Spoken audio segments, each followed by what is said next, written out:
Wow, what an amazing vision. I wish you could see what this place looks like. I'm absolutely thrilled to be here. For those of you who have not heard me before, this accent is for real. I say that because I joked recently during a speech that I was really born in Fresno, California, and I had cultivated this accent to give myself an air of being an ethnic minority, which is very popular everywhere except in Arizona. And I received 27 letters and emails from people asking me, how exactly did you go about changing your accent? And 2 of them were from Fresno. The truth is that, this accent has been a little bit the bane of my existence while I was growing up in Greece and going to school in England, until I met Henry Kissinger when I moved to New York in 1980. And he said to me, don't worry about your accent. You can never underestimate the advantages in American public life of complete and total incomprehensibility. Of course, my ex-husband had a different explanation why I still have such a strong accent, even though I lived outside Greece longer than I've lived in Greece. He used to say that it's because I never listen. If anybody here has an ex-husband, you understand that makes sense, right? I was delighted to meet Ellen backstage and hear more about her incredible career at the Globe. What an amazing group of women here. And I want to divide what I'm going to say today into 3 parts. The personal, the professional, and then how do we combine the personal and the professional to sort of change the world and make it better for everyone. So starting with the personal, as I get older, I become increasingly interested in how we can bring all our talents and all our gifts to bear to what we're doing in the world with less stress. In fact, at the Huffington Post, we've taken all our 13 lifestyle sections, from travel to weddings to divorce. Yes, we have a divorce section. It was the lifestyle of Nora Ephron, actually, who said to me one morning, you know what, marriage comes and goes, but divorce is forever. So the theme of all this section is how can you do all these things with less stress? So as I look at our work, I realize that our personal lives, our inner core, are absolutely critical to how to achieve that. I was very lucky to have a mother who, from a very early age, made me believe that failure is not the opposite of success, but a stepping stone to success. So that meant that I was not afraid of failing, and I have failed many, many times. I have 2 daughters, and they tell me that they are tired of hearing me talk about my failures. Because I think very often, when you succeed, people forget about all the times you failed along the way.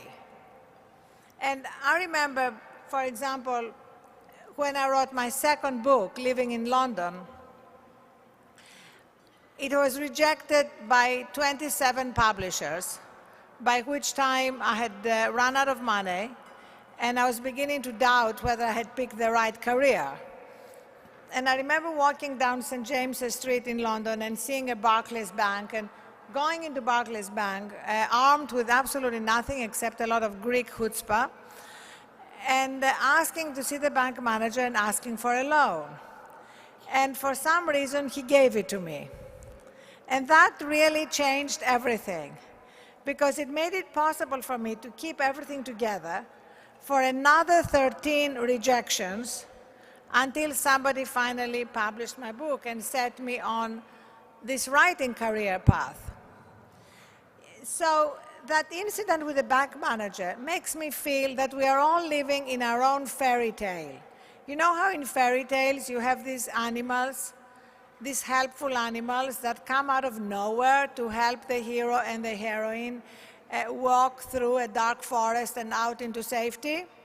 Well, the bank manager was really, in a way, a helpful animal disguised as a bank manager. And in all our lives, if you think of it, there are helpful animals that help us along the way. in different strange positions. What is important is for us to trust that and to actually move more and more into recognizing that every day in every life consists of things that are going well and things that are going badly. And how we feel about every day depends on what we focus on. Very often, we just waste an enormous amount of energy in negative fantasies. You know, Montaigne, the French writer, wrote, "There were many terrible things in my life, but most of them never happened." So just think of all the things that we fantasize are going to go wrong. I know we all have our kind of weak points. My weak point revolves around my daughters. Like, if one of them is a junior in college, the other has just graduated, but it doesn't matter. They might as well be 3-year-olds. And let's say one of them is staying at home and is late for half an hour from when she said she would be back. Immediately, my mind moves into the worst negative fantasies. And I'm working to deal with this, because I realize what an incredible drain it is in energy and what an incredible failure of imagination, really, since this is the theme of the conference, to imagine. If we have the power to imagine whatever we want, why not imagine the best? Why not create our own fantasies, since after all we are in charge of them? That's one thing we're definitely in charge of. I remember also, as we look at our own personal lives, how often what happens in our own relationships affects us so profoundly that it affects our careers, it affects everything. In my case, the big decision was after I had fallen in love with this man, whom I had fallen in love with before I'd met him. I don't know if that ever happened to you, but I'd fallen in love with him from his writings. He was this fabulous English writer who had a column in the London Times, and I used to cut his columns and underline everything and learn them by heart. And then I met him, and he invited me to dinner, and I spent the 2 weeks between the invitation and the dinner prepping for dinner. Have you ever prepped for dinner? I don't mean beauty parlors or anything. I mean, I read everything he was writing about, Northern Ireland, the Soviet Union. I wanted to be completely prepared. Of course, he couldn't care less about any of these things. He was, just to give you a mental picture, he was twice my age and half my size. But love is blind. And we were together for 7 years, at the end of which I was 30, and I really wanted to have children. And he just wanted to have cats. So that was the big decision. I felt this was really, really important to me. And I made this bold decision to leave him and move from London to New York. So really, in a way, everything that has happened in my life since, you know, my children, my books, the Huffington Post, the fact that I'm here speaking to you today, happened because a man wouldn't marry me. I want you to remember that when things go wrong.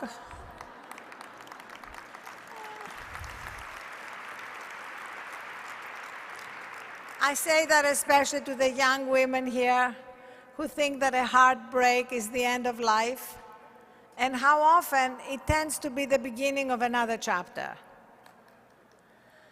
So those of us who are much older need to keep reminding the young ones about that. So moving on now from the personal to the professional. I think the most important thing we can do here as women is to redefine what success is.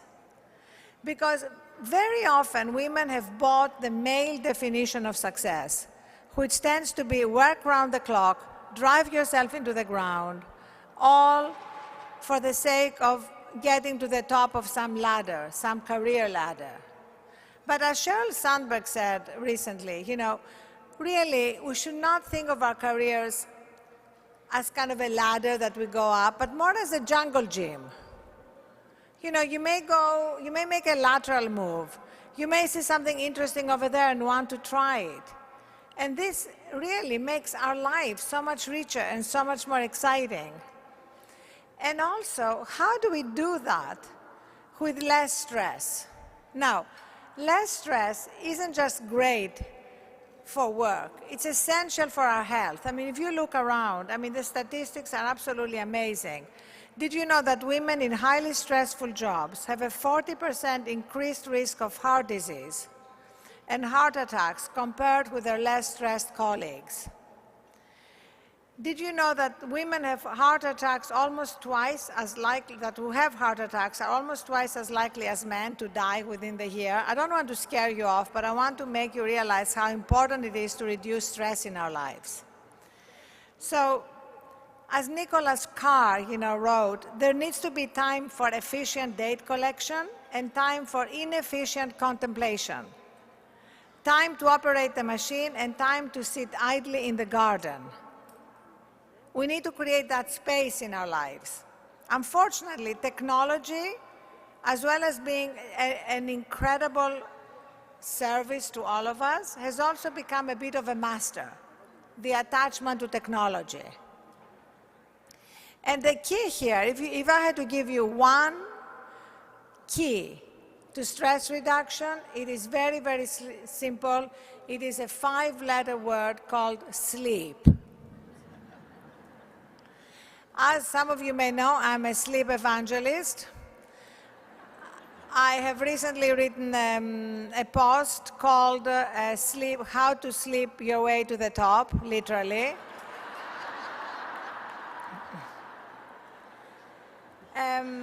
I profoundly believe that, again, this is something that we women have to lead the way on, because for many men, I'm sorry guys, sleep deprivation has become somehow equated with virility. I don't know why, but I was recently, for example, having dinner with a guy, and he bragged during dinner that he had gotten 4 hours sleep the night before.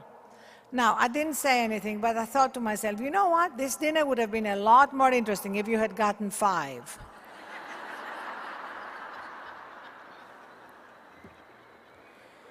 And if you look at our world right now, in politics, in media, in business, what we are lacking is not smart leaders. What we are lacking is wisdom. And the way to have wisdom is not just a function of IQ or what degrees you have. It's really a function of how connected are you with your intuition, with your creativity, with your ability to see around the corners. I mean, after all, leadership is about seeing the iceberg before it hits the Titanic and being able to do something about it. I've often thought, for example, that if Lehman Brothers was Lehman Brothers and Sisters, it might still be around today.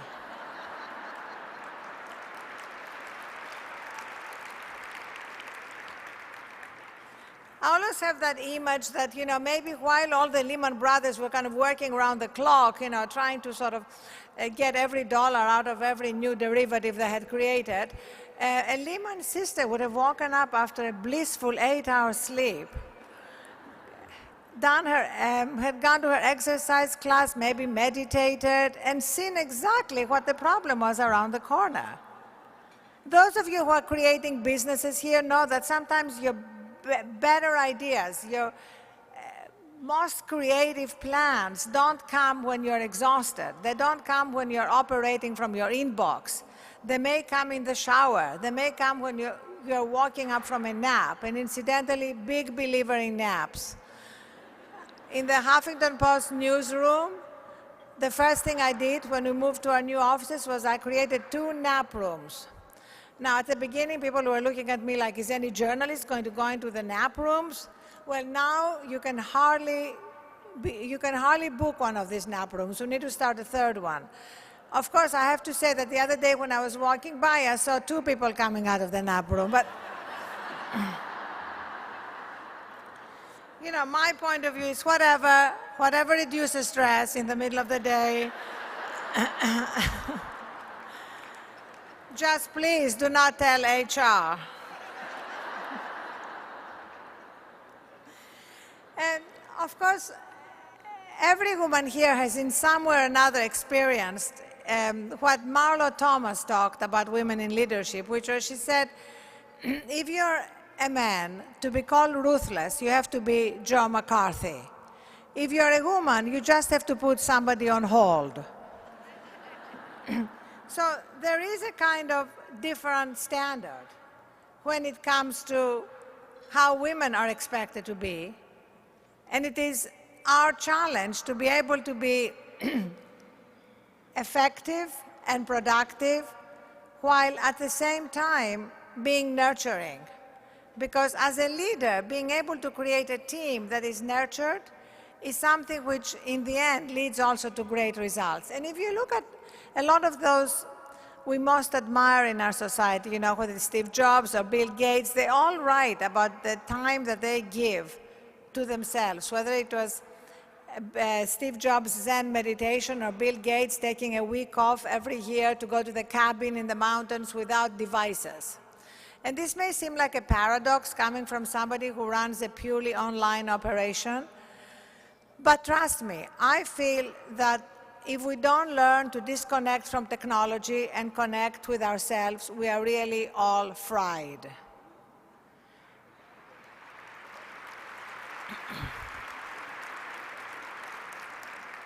We see that everywhere. We see it with children. We've launched a new section on the Huffington Post about screens and children. It's in our Under Parents.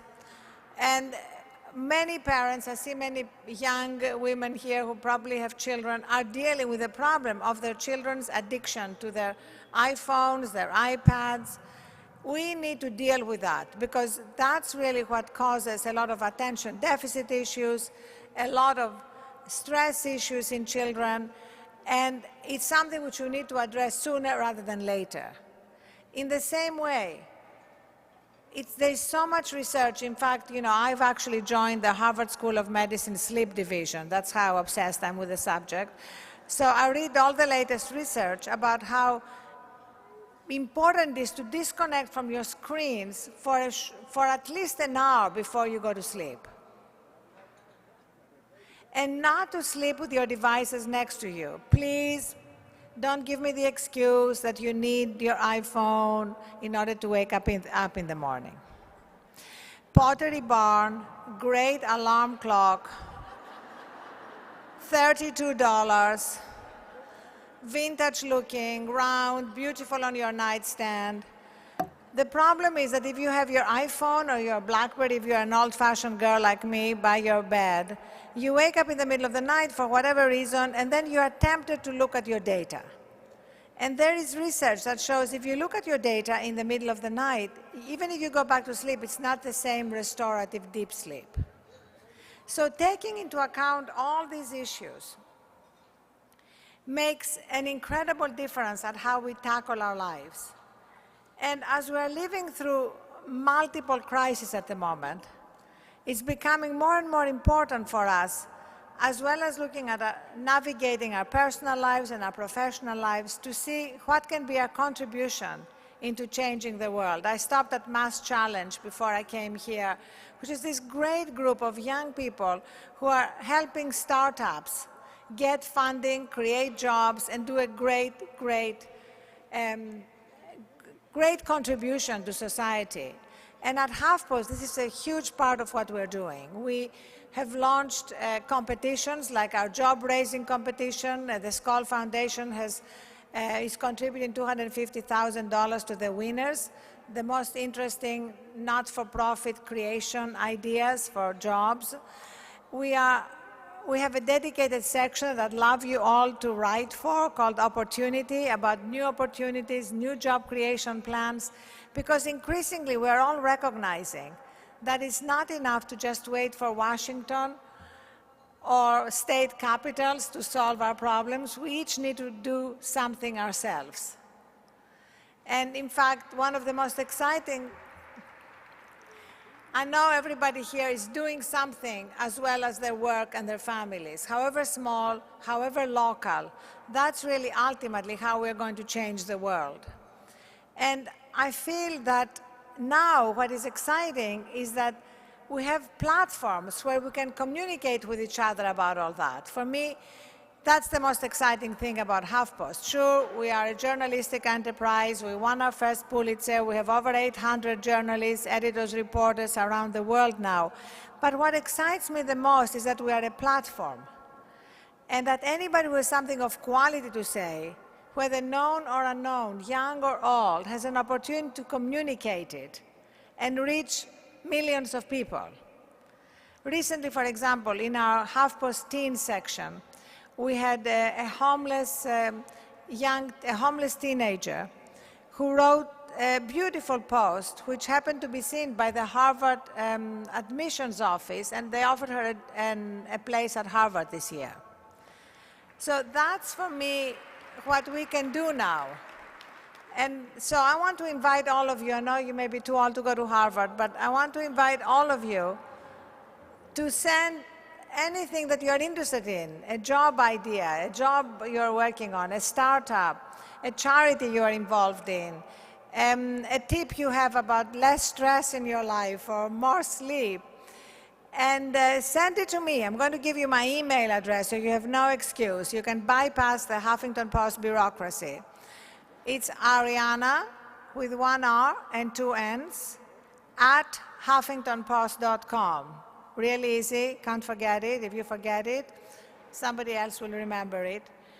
But there is no question that service and giving back are in the zeitgeist, which is a German word, but absolutely true about what is happening.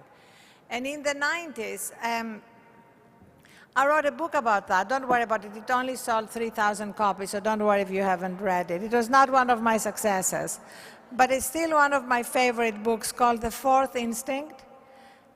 And the theme of it was that we have three instincts that most psychologists and biologists talk about: survival, sex, and power. But there is another instinct, and that is the instinct to find meaning in our lives, the instinct to connect with each other, to make a larger contribution. And that's the instinct which I think is coming to the forefront right now. And that's the instinct that I really believe is going to change the world. And that's why at HuffPost we have a lot of sections, a section called Impact, a section called Good News. It's a great section. If you're depressed about all the bad news in the world, go to that section. It only has good news in any sphere.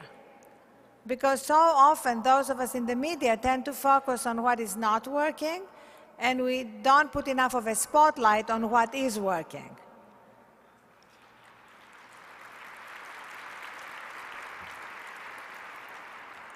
And there is an awful lot that is working. And it's a little bit, for me, ultimately about a sense of optimism. You know, in science, it's called critical mass. You know, how do we get to a point where there is a fundamental change? In religion, it's called grace. It's how do we do our part, but then something larger is extended to us. Whatever name you want to give it, it's the sense that if enough of us make changing the world in however small a way part of our daily agenda, we are going to get there. Because somehow grace is going to be extended and meet us more than halfway. And as we look at the major problems that we are facing, over 20 million people out of work, foreclosures, not great prospects ahead for job creation, many of our children graduating from college and not being able to get jobs. There are many real, painful problems that we are facing with. But as John Gardner said, very often, some of the biggest breakthrough opportunities that we have are masquerading as insoluble problems. So this is the time to use our skills for innovation, our creativity, all our abilities to come together and solve all these problems. And the only thing I'm really sorry about today is that we don't have an opportunity for a discussion, because coming from the Huffington Post, you know, we just totally believe in interacting. So I hope if you have questions or points you want to make, you can email me about it.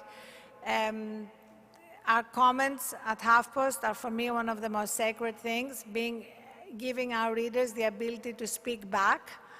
and we just had our 200 millionth comment since we launched, and they're all pre-moderated to avoid the worst aspects of the internet. So that in that conversation, in that communication is where solutions are found. And so I just want to end by saying we can do all that. And we can do all that with more gratitude and more joy and more balance in our lives, and yes, more sleep. Thank you.